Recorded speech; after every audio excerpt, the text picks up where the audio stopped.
Hi friends, இன்றைக்கி வீடியோவில் நான் ஃபுல்லாக இன்றைக்கி சமைச்ச சமையல் தான் காட்ட போகிறேன். இன்றைக்கி சமையல் என்னென்னு பார்த்தீங்கன்னா, பிசிபெலாபாத் கர்நாடகா ஸ்பெஷல். அப்போ நம்ம ஊர் மொச்சை குழம்பு அண்டு இதுக்கு ரெண்டுக்குமே காம்பினேஷன் வரா மாதிரி சேப்பங்கிழங்கு ஃப்ரை பண்ணியிருக்கேன். ஸோ அதை தான் இன்றைக்கி ஃபுல் வீடியோவில் காட்ட போகிறேன். வாங்க பார்க்கலாம். ஃபஸ்ட்டு ஒரு வானலியில் கடுகு, உளுத்தம்பருப்பு, கடலைப்பருப்புலாம் தாளிச்சிக்கலாம். அதுக்கப்புறம் உப்பு போட்டுக்கலாம். இது எப்படின்னா, நான் ஃபஸ்ட்டு மொச்சை குழம்பு தான் சொல்ல போகிறேன். மொச்சை வந்து இது நைட்டே ஊற வச்சு, அதாவது ட்ரை மொச்சை நைட்டு ஃபுல்லாக ஊற வச்சுட்டு குக்கரில் ஒரு 2-3 விசில் போட்டு எடுத்துக்கிட்டேன். ஸோ அதுக்கப்புறம் ஒரு வாண்டியில் இந்த மாதிரி தாளிச்சிட்டு வெங்காயம், தக்காளி அதெல்லாம் போட்டு நல்லா வதக்கிட்டு, அதுக்கப்புறம் புளியை கரைச்சி ஊற்றிட்டு இதுக்கு ஒரு பேஸ்ட்டு ஒன்று போடணும். ரொம்ப டேஸ்ட்டாக இருக்கும் அந்த இது. மொச்சை குழம்புனா கேட்கவே வேணாம், நமக்கு எல்லாருக்குமே பிடிச்ச ஒரு டிஷ்னால் இது. ஸோ நெக்ஸ்ட்டு தக்காளியும் போட்டுக்கலாம். ரெண்டுமே சேர்ந்து நல்லா ஜூஸியாக நல்லா இது மையாக வரும்போது, அதுக்கப்புறம் கொஞ்சமாக கத்திரிக்காய், உங்களுக்கு கத்திரிக்காய், முருங்கைக்காய், அவரைக்காய் எது வேணுமோ உங்களுக்கு போட்டுக்கலாம். கொஞ்சம் உப்பு போட்டிருக்கேன், நான் மஞ்சள் பொடி போட்டிருக்கேன். நல்லா வதக்கி விட்டுட்டு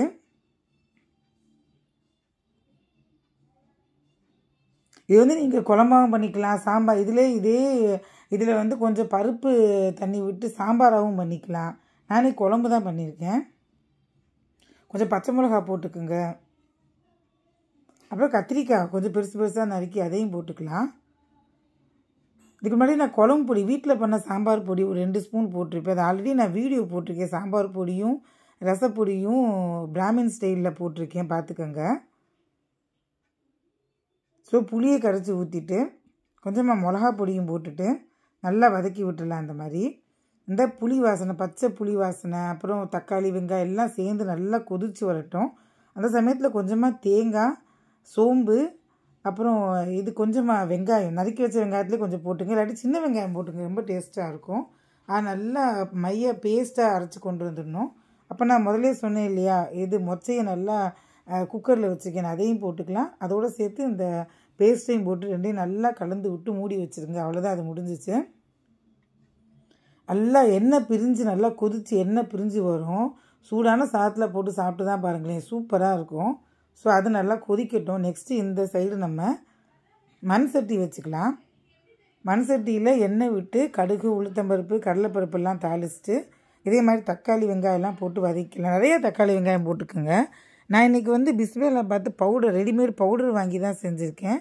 இதுக்கு முன்னாடி நானே வீட்டில் பண்ண இது மசாலா பொடி எப்படி பண்ணுறதுன்னு ஒரு வீடியோ போட்டிருப்பேன், பிசிபெலாபாத் கர்நாடகா ஸ்டைல்ன்ட்டு. அதை நான் டிஸ்கிரிப்ஷன் பாக்ஸில் கொடுக்குறேன், பார்த்துக்கோங்க. நல்லா வதக்கிடுங்க. கொஞ்சம் உப்பு போட்டுக்கலாம், மஞ்சள் பொடி போட்டுக்கலாம். நல்லா இது கூகுளாக அப்படியே நல்லா மையாக வதங்கணும். அதுக்கப்புறம் இதுதான் நான் சொன்னேன் கடையில் வாங்கின பொடி, பிசிபெலாபாத் பவுடர் ஒரு 3 ஸ்பூன் போட்டுக்கலாம். அப்புறம் கொஞ்சமாக சாம்பார் பவுடரும் நான் போடுவேன், ஏன்னா அது கொஞ்சம் காரம் இல்லாமல் இருக்குன்ற கொஞ்சம் காரத்துக்கோசம் நம்ம வீட்டில் பண்ண சாம்பார் பொடியும் போட்டுப்பேன். அதுவும் சேர்த்து நல்லா வதக்கணுன்னு கொஞ்சமாக தண்ணி விட்டுக்குங்க. இப்போ எல்லாம் சேர்த்து நல்லா கொதித்து வரட்டும்.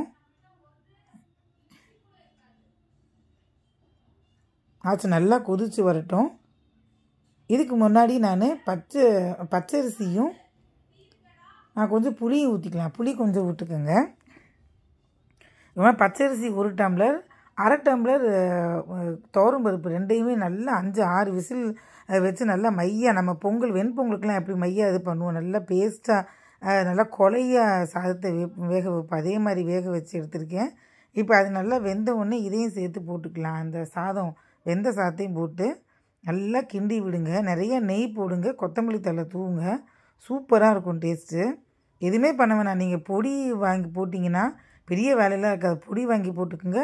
கொஞ்சம் உங்கள் காரத்துக்கு ஏற்ற மிளகா பொடி இல்லை சாம்பார் பொடி எக்ஸ்ட்ரா போட்டுக்கலாம். அதை போட்டு புளியை கரைச்சி விட்டு நீங்கள் பண்ண வேண்டியதான். கடைசியாக நெய்யை ஊற்றி இறக்கி பாருங்கள், சூப்பராக இருக்கும் டேஸ்ட்டு இது. ஸோ பிசிபெலாபாத் வந்து கர்நாடகா ஸ்டைலில் பண்ணியிருக்கேன் நான். இது ரெண்டுக்கும் காம்பினேஷன் வந்து சேப்பங்கிழங்கு ஃப்ரை. இதை நான் ஒரு 10 நிமிஷம் வேக வச்சுட்டு தோல் எடுத்துகிட்டு இந்த மாதிரி ஸ்லைஸாக கட் பண்ணியிருக்கேன். ஒரு வானிலையில் நிறைய எண்ணெய் ஊற்றிக்கோங்க. அதையும் போட்டுட்டு அதுக்கு மேலே மிளகா பொடி, மஞ்சள் பொடி, தனியா பொடி, கரம் மசாலா பொடி, ஜீரா பொடி எல்லா மசாலா ஐட்டமும் ஆட் பண்ணிக்கோங்க. ஆட் பண்ணி உப்பையும் போட்டு லைட்டாக அப்படியே கிண்டி விடுங்க. கிண்டி விட்டு கொஞ்சம் கீழே பிடிச்சிக்கும், ஜஸ்ட் பரவாயில்ல. அதை கொஞ்சம் நல்லா கிண்டி விட்டு மூடி வைங்க. 10 நிமிஷத்தில் ஆயிரும். பிகாஸ் ஏற்கனவே அது வேக வச்சது தானே. ஸோ 10 நிமிஷத்தில் ஆயிரும். நல்லா மொறு மொறுன்னு சூப்பராக இருக்கும். அந்த பிஸ்பெல்லாபாத்துக்கும் அந்த மொச்சை குழம்பு ரெண்டுக்குமே இது காம்பினேஷன் சூப்பராக இருக்கும். மேலே கொத்தமல்லி எல்லாத்தையும் ஒரே மொத்தமாக போட்டுருங்க. நல்லா கிண்டி விட்டு கொஞ்சம் கீழே பிடிச்சிக்கும், பரவாயில்ல. நல்லா கிண்டி விட்டு மூடி வச்சுருங்க. ஒரு 10 நிமிஷம்தான். இது நிறைய பேர் என்கிட்ட கேட்டுருந்தீங்க, சேனக்கிழங்கு ஃப்ரை போடுங்கன்ட்டு. இப்படி தான் பண்ணுவேன் நான். அதே மாதிரி சேப்பங்கிழங்குனாலும் இதே மாதிரி தான் பண்ணுவேன். வேக வச்சு ஒரு 60-70% குக் ஆனால் போதும், ரொம்ப வேண்டாம். அதாவது நீங்கள் அமுக்குனீங்கன்னா அமுங்கக்கூடாது, ஜஸ்ட்டு கிள்ளுனீங்கன்னா தான் அது அமுங்கணும். அந்த மாதிரி ஒரு இதில் வேக்காட்டில் எடுத்துக்கோங்க. ரொம்ப வேக வச்சிட்டிங்கன்னா அந்த ஃப்ரை வரவே வராது. அதுதான் எல்லோரும் பண்ணுற தப்பு. 60-70% தான் வேக வைக்கணும். அப்புறம் இந்த மாதிரி ஃப்ரை பண்ணி பாருங்கள், சூப்பராக இருக்கும். சேப்பங்கிழங்கு, சேனக்கிழங்கு எல்லாமே இந்த மாதிரி பண்ணிக்கலாம். ஸோ எல்லாம் சமையலை முடிச்சுட்டேன். கடைசியில் சமையல் ஃபுல்லாக காட்டுறேன் நான். சூடான சாதம். என்னோடய வீடியோ டெய்லி பார்க்குறவங்களுக்கு தெரியும், நான் டெய்லியுமே சமையல் பண்ணி முடிச்சுட்டு போடுவேன் வீடியோ. சப்ஸ்கிரைப் பண்ணிக்கோங்க சேனலில். அப்புறம் இது மொச்சை குழம்பு, இது நம்ம பண்ண அந்த சேனக்கிழங்கு ஃப்ரை, அப்புறம் கெட்டி தயிர், கடையில் வாங்கின ஊறுகாய், பூண்டு ஊறுகாய். இதான் எனக்கு சமையல் பண்ணது. ரொம்ப நாளாக சமையல் போடுங்க கேட்டே இருந்தீங்க. சப்ஸ்கிரைப் பண்ணுங்கள், லைக் பண்ணுங்கள், ஷேர் பண்ணுங்கள், கமெண்ட் பண்ணுங்கள். தேங்க்ஸ் ஃபார் வாட்சிங்.